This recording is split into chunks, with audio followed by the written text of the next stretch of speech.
The House Oversight Committee just released some of the Epstein files sent to them by the Justice Department. Let's bring in CNN's Manu Raju on Capitol Hill. Manu, I know these documents were just dropped. What do we know about the release?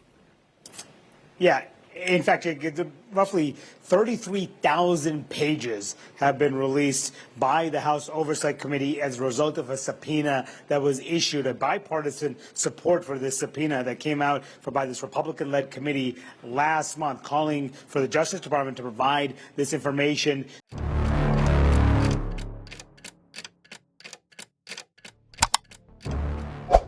Certaines impasses ne prennent pas d'importance en raison du contenu qu'elles bloquent, mais en raison des règles qu'elles remettent en cause lorsqu'elles sont mises en place. Le 18 janvier 2026, lors d'une réunion extraordinaire de la commission de surveillance de la Chambre des représentants, une impasse soudaine a paralysé les délibérations pendant plus de 4 heures. Le point de rupture a été la remise par le ministère de la Justice d'une nouvelle version technique de la classification documentaire relative aux archives de Jeffrey Epstein. Cette modification, présentée sans préavis, modifiait le niveau d'accès à certains blocs de données qui citent directement des personnalités publiques de grande importance institutionnelle, parmi lesquels 2 anciens présidents de la République. L'explication fournie par l'équipe du ministère, axée sur l'application de nouveaux critères de confidentialité et de secret, a été immédiatement remise en question par les membres de la commission, qui ont souligné l'absence de toute délibération préalable sur les ajustements méthodologiques. L'épisode a été consigné dans le procès-verbal comme une action unilatérale ayant des implications en termes d'obstruction procédurale. L'impact du changement documentaire ne s'est pas limité à l'aspect technique. Les députés démocrates et républicains, dans un rare élan de convergence, ont exigé des éclaircissements sur les fondements de la nouvelle classification et ses effets possibles sur le cours de l'enquête en cours. La présidente de la commission, bien qu'elle ait adopté un ton modéré, a publiquement reconnu que la remise des dossiers reclassifiés avait ravivé les doutes quant à la linéarité et l'impartialité du processus de tri. À partir de ce moment, le débat institutionnel n'a plus été limité au contenu et a commencé à porter sur le contrôle des flux d'informations au sein du gouvernement fédéral. Le sujet a pris une nouvelle dimension avec la divulgation d'extraits non redactés, auparavant cachés, qui ont été rendus publics à la suite d'une action en justice intentée par un consortium de journalistes. Ces extraits faisaient référence à des visites, des dons et des contacts entretenus avec Epstein par des personnalités aujourd'hui politiquement polarisées, révélant un enchevêtrement qui transcende les clivages partisans. La fuite, bien que partielle, a contraint le ministère de la Justice à publier une note officielle réitérant que aucune autorité publique n'a été protégée ou exclue du processus de révision. Une tentative de repositionnement qui n'a pas empêché les réactions critiques au Congrès. Le même jour, un groupe bipartite a déposé une motion demandant la convocation d'une nouvelle audience en présence du procureur général adjoint et de 2 techniciens responsables de la classification. La justification, présentée en séance plénière, invoquait le risque de détournement de finalités administratives dans la manière dont la distribution des fichiers avait été organisée.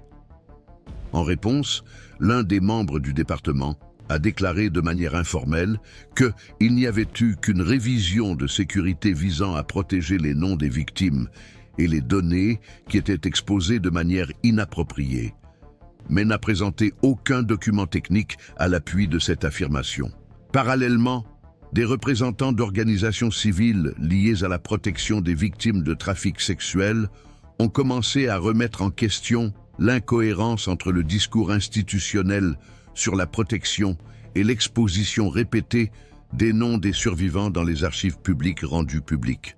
Un communiqué conjoint, signé par 15 organisations, critiquait l'absence de critères uniformes et accusait le gouvernement de rendre à nouveau vulnérables les mêmes personnes qui devraient être sous protection légale.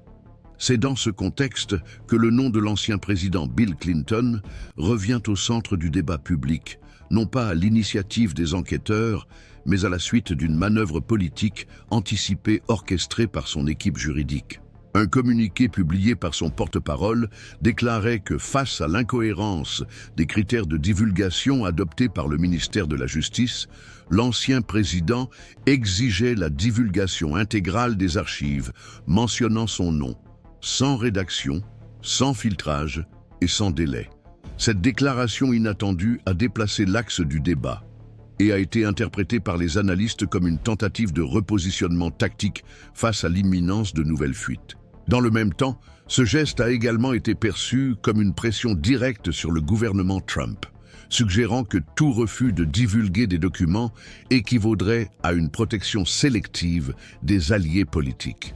Quelques heures plus tard, des dirigeants républicains liés à la Maison-Blanche ont annoncé qu'ils s'efforceraient de convoquer Bill et Hillary Clinton pour des dépositions confidentielles, sous serment, dans le cadre de l'enquête sur les liens institutionnels d'Epstein.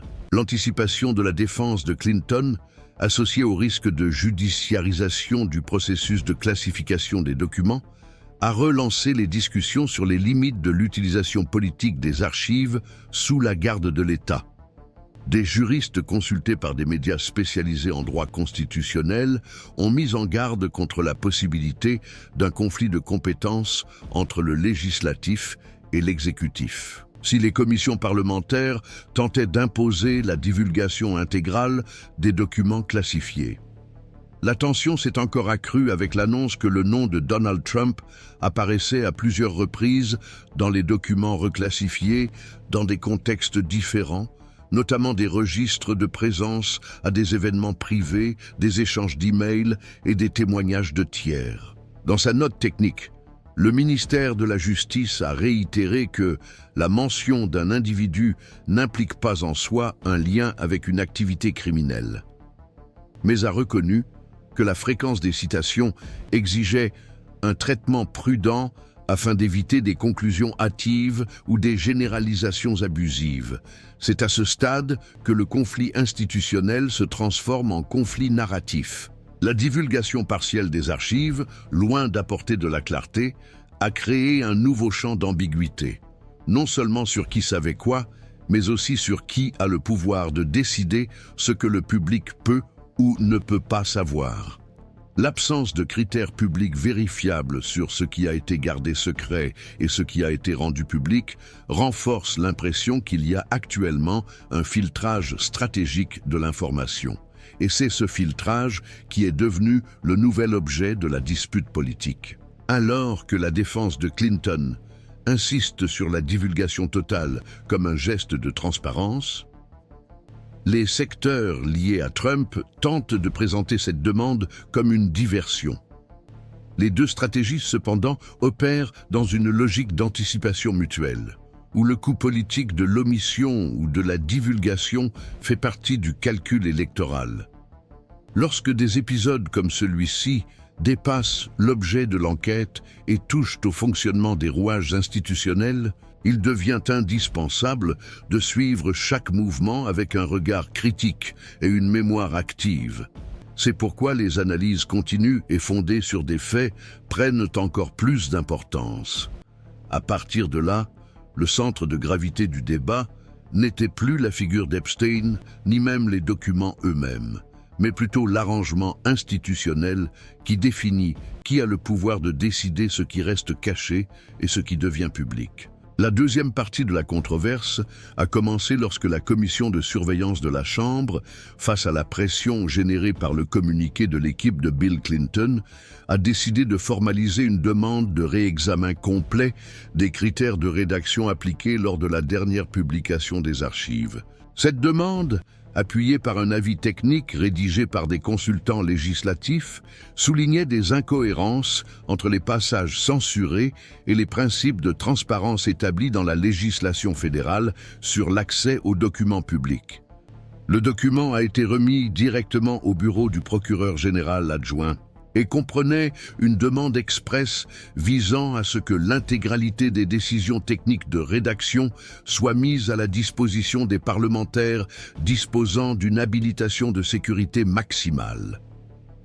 Jusqu'à présent, Le ministère de la Justice n'avait pas communiqué les notes internes justifiant chaque omission, ce qui alimentait les soupçons selon lesquels des critères subjectifs ou politiques auraient pu être appliqués.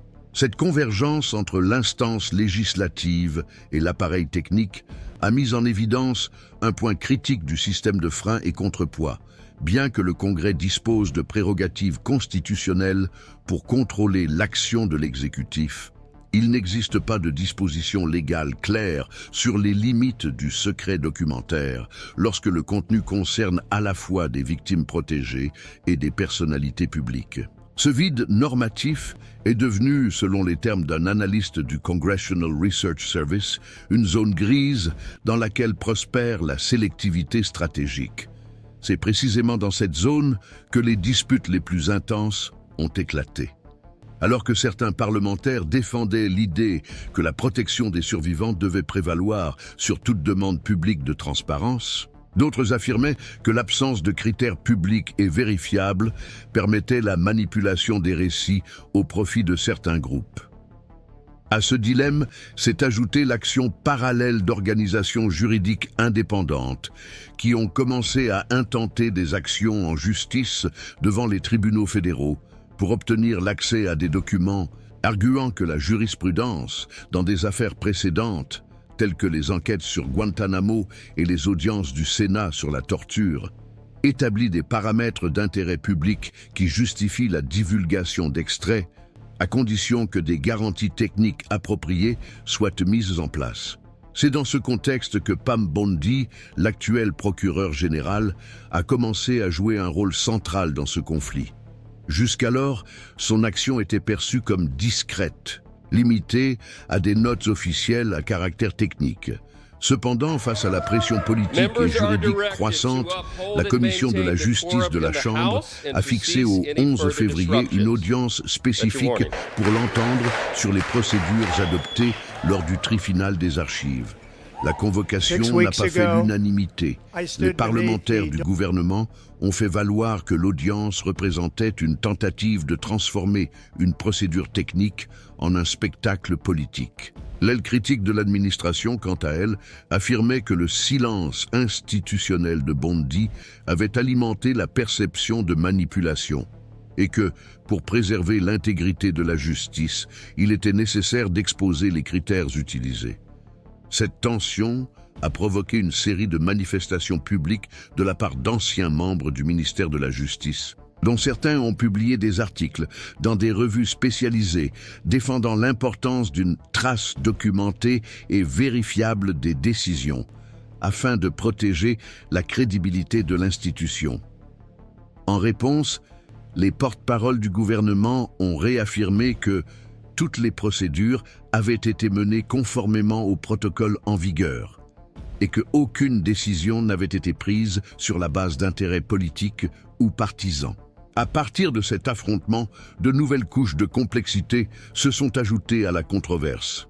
Plusieurs médias spécialisés ont révélé qu'une partie des dossiers classifiés comprenait des mentions indirectes de conversations entre des membres haut placés de l'administration précédente et des représentants du système judiciaire pénal. Ces mentions, bien que fragmentaires, ont alerté sur la possibilité que les décisions de classement ou de non-poursuite des enquêtes aient été influencées par des liens personnels ou institutionnels. Le ministère de la Justice a catégoriquement nié toute ingérence You don't hand matches to an arsonist, and you don't give power to an angry left-wing. Le conseiller de l'équipe chargée de l'examen des documents avait demandé à titre confidentiel des instructions supplémentaires au cabinet du président sur la manière de traiter les références aux anciens présidents. Le contenu de l'email, bien que non concluant, a suffi à l'opposition pour lancer une nouvelle offensive parlementaire. Une requête déposée par les sénateurs de la Commission des affaires judiciaires demandait la convocation des techniciens chargés du tri et l'accès complet au flux de communication interne entre le ministère de la Justice et d'autres agences fédérales pendant le processus de révision. Cette convergence aide à comprendre pourquoi le litige concernant les archives d'Epstein est devenu plus qu'une question d'ordre passé. L'enjeu est la crédibilité des mécanismes institutionnels qui devraient fonctionner selon les principes d'impartialité, de traçabilité et de contrôle réciproque entre les pouvoirs. La reclassification des documents, la divulgation sélective des noms et l'absence d'une politique claire en matière de rédaction ont remis en question la confiance du public dans la capacité de l'État à gérer de manière équitable les risques inhérents à la divulgation d'informations. Parallèlement, des interprétations juridiques divergentes ont commencé à apparaître sur la portée du Freedom of Information Act, FOIA, dans les affaires impliquant des personnalités publiques mentionnées dans des contextes non criminels. Certains juristes soutiennent que même en l'absence d'accusation formelle, la mention répétée de noms dans un ensemble de documents d'intérêt public justifie la divulgation complète du matériel, à condition que l'identité des victimes et des témoins protégés soit préservée.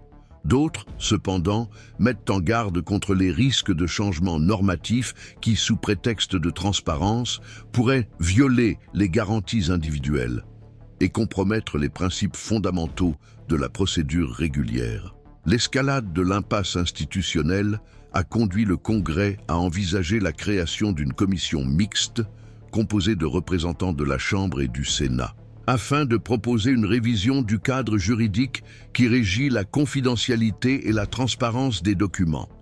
La proposition, encore à un stade précoce, prévoit la création d'une instance autonome de révision documentaire, liée au Bureau de la responsabilité gouvernementale, avec pour mandat exclusif d'auditer les décisions relatives à la rédaction et à la confidentialité.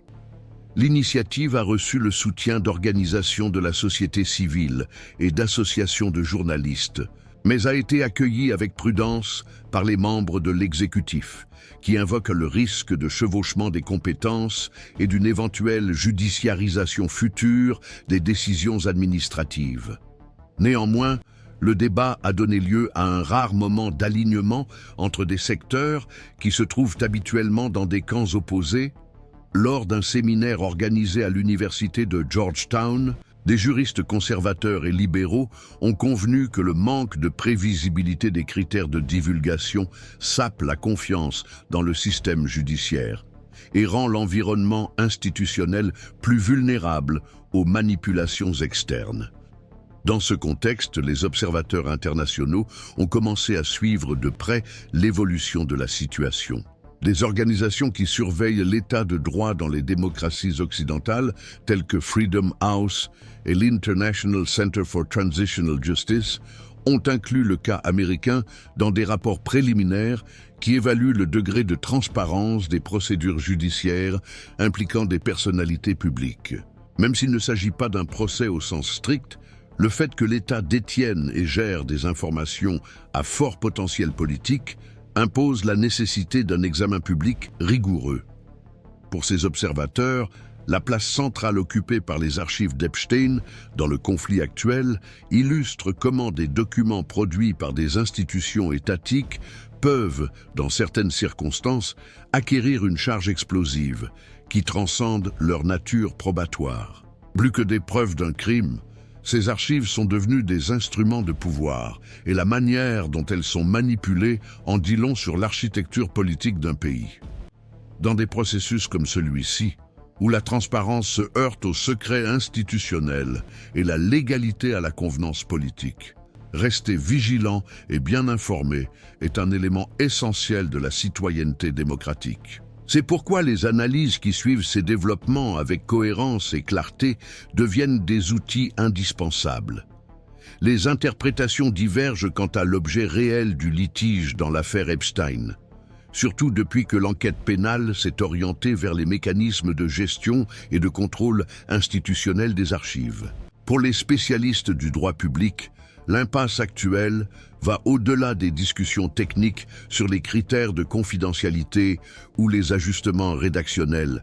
Elle met en évidence les vulnérabilités des structures chargées de garantir la prévisibilité et l'impartialité dans le traitement des informations sensibles. Dans cette perspective, la manière dont le gouvernement fédéral a mené la divulgation des documents indique qu'à l'heure actuelle, le système ne dispose pas d'une politique publique suffisamment consolidée pour faire face à des situations où les principes de transparence entrent directement en conflit avec les exigences de protection. L'absence d'un protocole national clair, capable d'équilibrer de manière cohérente les intérêts en jeu, a ouvert la voie à des décisions ponctuelles, dont les fondements varient en fonction du contexte politique et de l'intensité des pressions extérieures. D'autre part, certaines interprétations considèrent ce conflit comme l'expression de cycles récurrents de tensions institutionnelles, typiques des moments où la politique et la mémoire d'événements traumatisants s'entremêlent. Selon cette analyse, l'utilisation des archives d'Epstein par les acteurs politiques ne se limite pas à des gains immédiats, mais vise également à redéfinir l'autorité sur ce qui doit être enregistré, préservé ou exposé publiquement.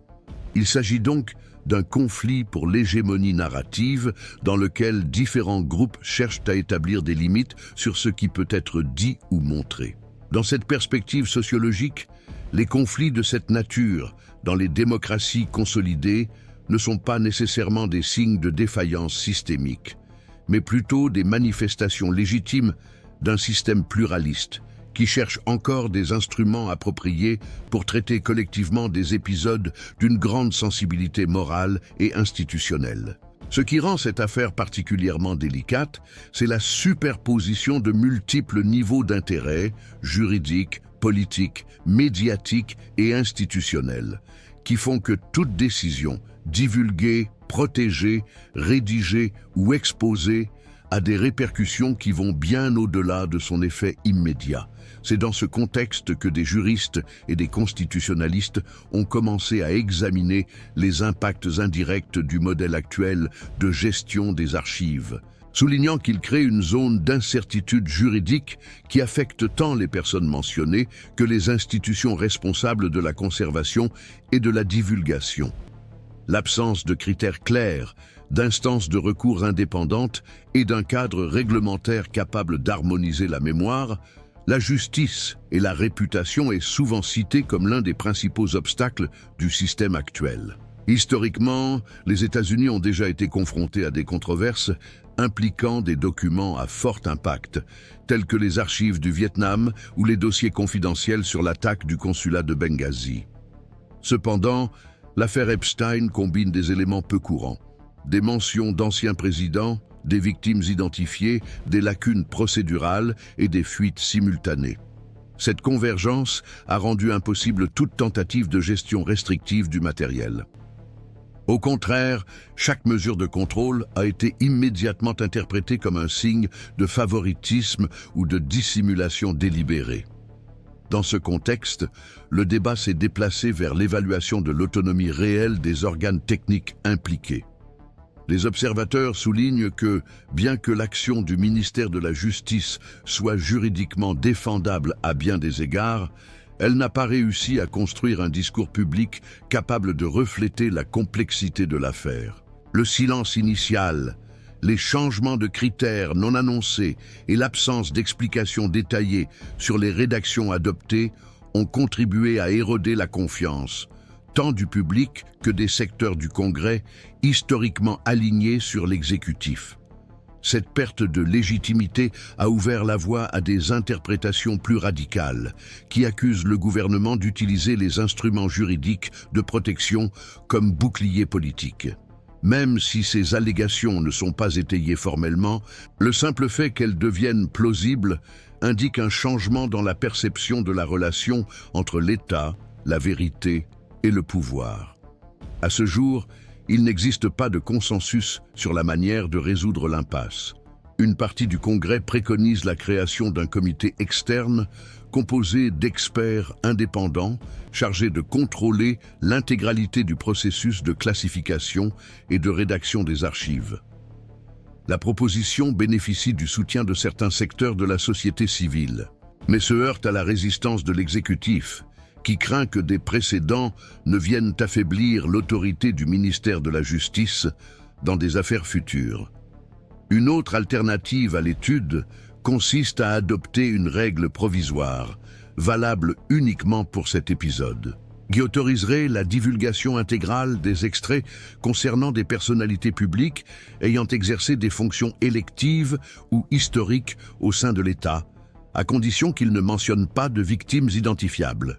Cette option se heurte à des obstacles juridiques complexes, notamment le risque de poursuites judiciaires par les personnes citées, même en l'absence d'accusation formelle.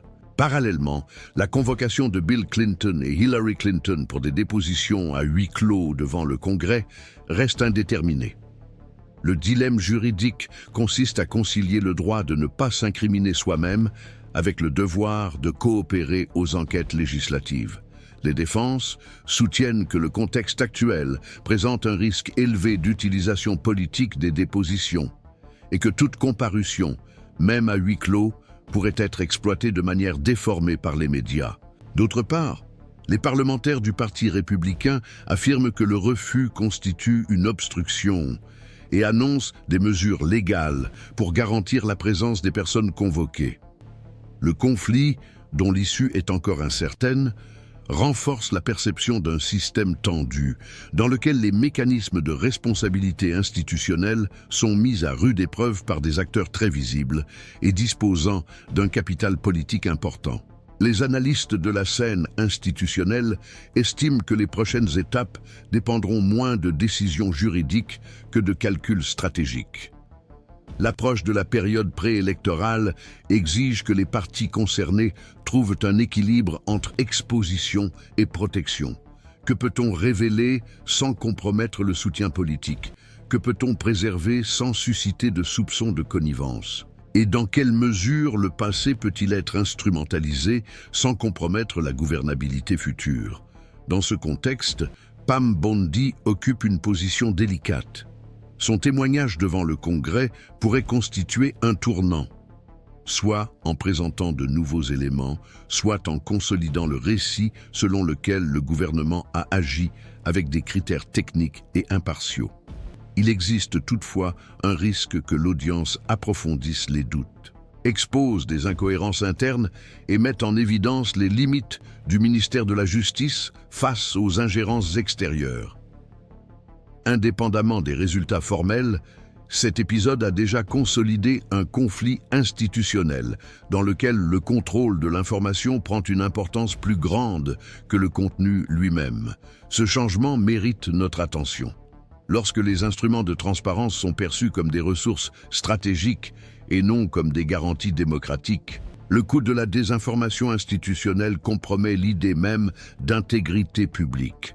Suivre ces développements avec une analyse critique et une vigilance constante constitue donc un moyen de préserver le sens des institutions dans des contextes de plus en plus ambigus. C'est avec cet engagement que cet espace reste attentif aux faits, sans anticiper les conclusions et sans interrompre l'observation.